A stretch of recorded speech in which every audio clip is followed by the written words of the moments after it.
Ito ang ginagamit namin sa aming palayan. Oo. Oh, hanggang ngayon, pangalawang bisis na to, pangalawang Cropping. cropping. Opo. Ito pa din ang ginagamit namin. Oo. Ayan sir, yun po bang isang yan ay yung ginamit niyo sa land preparation? Oh, ito po, ito. Oo, tapos yung isa naman, ito po yung pinaka-maintenance ninyo hanggang Opo, sa mga opo. sandaling ito. Opo, hanggang ngayon. Opo. Ito ninyo sa dati at ngayon. Ngayon po, mas lalong gumaganda po. Okay. Oo. Kayo, ano po yung mga hindi nyo na ginamit?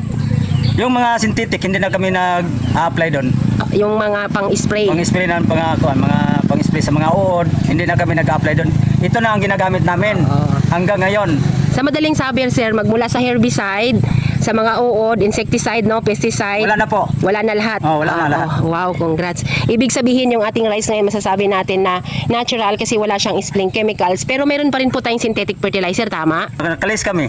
Oo, yung dating 22, ngayon 10 na lang. 10 na lang. Okay. Oo. So, ayan po, no, napakagandang balita. Kilan for the soil conditioner at yung atin pong root and leaf fertilizer na kung saan ay mataas yung calcium, boron at zinc maliban sa NPK na siya po yung pinaka-maintenance natin dito sa inyong palayan. Opo. Na kung saan ganyan po ang itsura ng inyong lupa, no, inyong palayan. Dahil magaganda yung dahon, makakapal. Dahil yung ating microbial inoculant, ginamit ninyo panahon ng land preparation. Opo. At salamat naman sa Victory Global. Mga ka-farmers, ito na ang gagamitin nyo. Number 1.